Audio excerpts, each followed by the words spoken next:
من الشيطان الرجيم. بسم الله الرحمن الرحيم. حرمت عليكم الميتة والدم ولحم الخنزير وما أهل لغير الله به والمنخنقة والموقوذة والمتردية والنطيحة وما أكل السبع إلا ما ذكيتم وما ذبح على النصب وأن تستقسموا بالأزلام ذلكم فسق. اليوم يئس الذين كفروا من دينكم فلا تخشوهم واخشوني. اب یہاں سے وہ چیزیں بیان کی جائیں گی کہ اللہ سبحانہ و تعالیٰ نے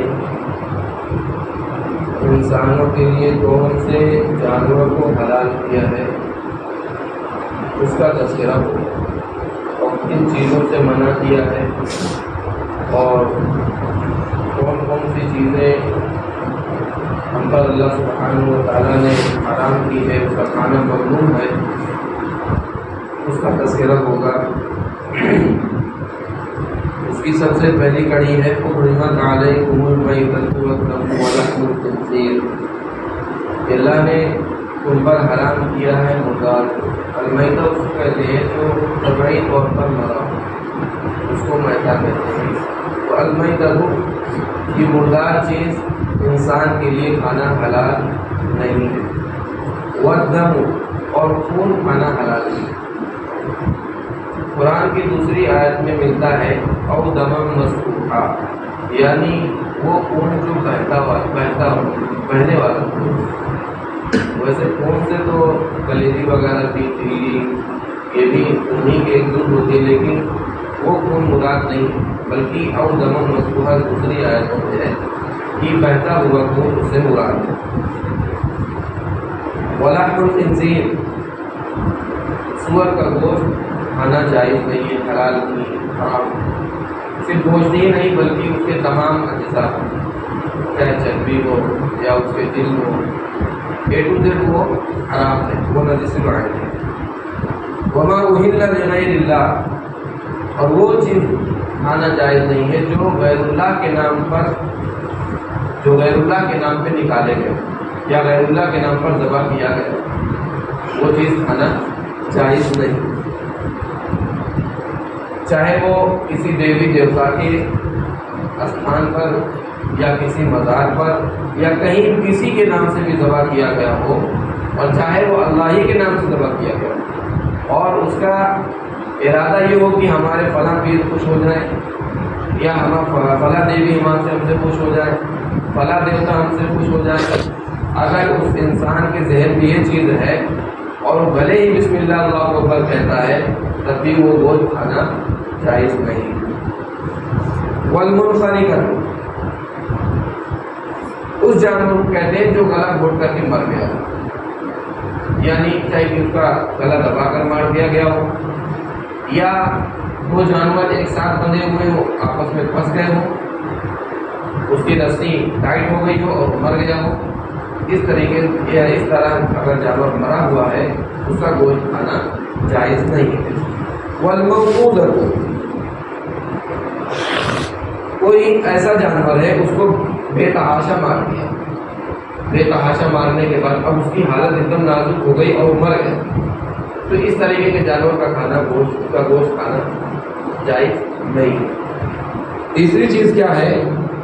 والمتردیہ، گرا ہوا جانور، کہیں اونچی جگہ سے گر گیا اور پھر مر گیا، پھر اس کا کھانا جائز نہیں ہے۔ والنطیحہ، ٹکراؤ سے، یعنی آپسی ٹکراؤ، چاہے دو جانور آپس میں لڑ لیے ہو تب مر گیا ہو، یا راستے میں ہو موٹر سائیکل سے یا دوسری گاڑی سے یا دوسری چیزوں سے لڑ گیا ہو، تو اس کو کیا کہتے ہیں؟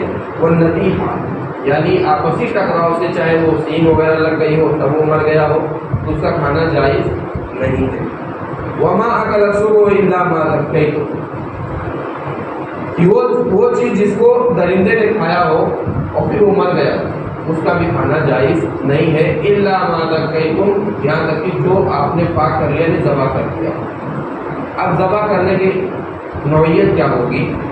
ایک وہ جانور ہے جو رسی ٹائٹ ہو گئی، اب وہ مرنے کے آخری کگار پر ہے، یہ اب مرے تب مرے لیکن ابھی زندہ ہے، اگر اس کو ذبح کر لیتے ہیں اس کا گوشت کھانا جائز ہے۔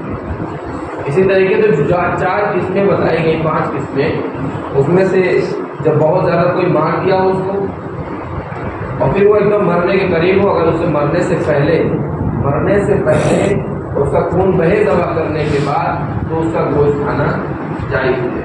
اور اسی طریقے سے کہیں اونچی جگہ سے جانور گرا اور پھر وہ اتنا زخمی ہو گیا کہ اب اس کا بچنا مشکل ہے، لیکن وہ ابھی اس کی سانسیں چل رہی ہیں، زندہ ہے، پھر اس کو ذبح کر کے کھا سکتے ہیں، اس کا گوشت کھانا جائز ہے۔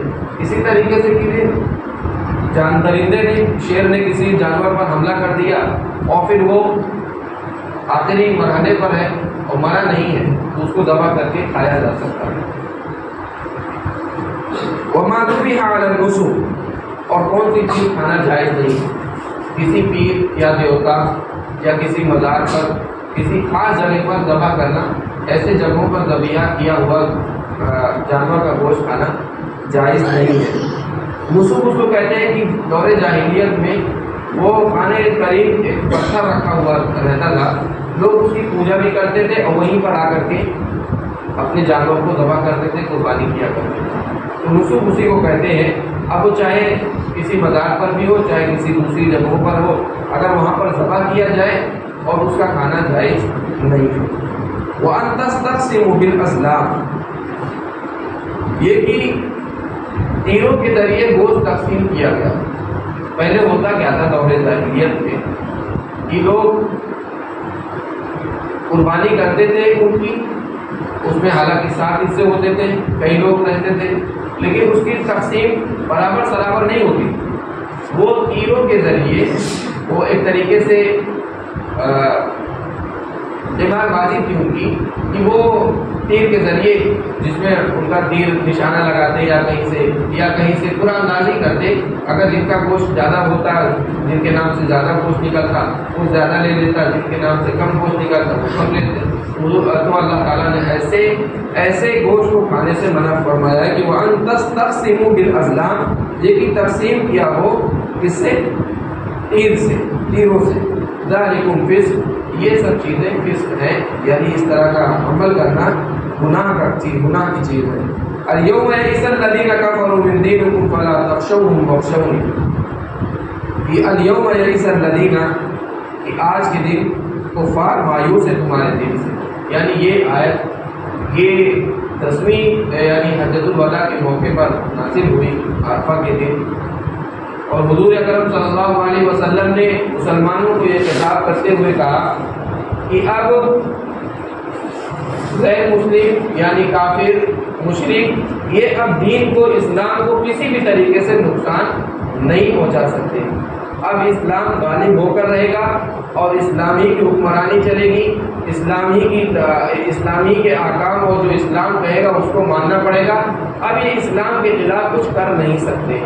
اللہ سبحانہ و تعالیٰ نے فرمایا کہ اليوم یئس الذین کفروا، کہ آج کے دن کافر مایوس ہو چکے ہیں تمہارے دین سے، اب اس میں کوئی کمی بیشی وہ نہیں کر سکتے ہیں۔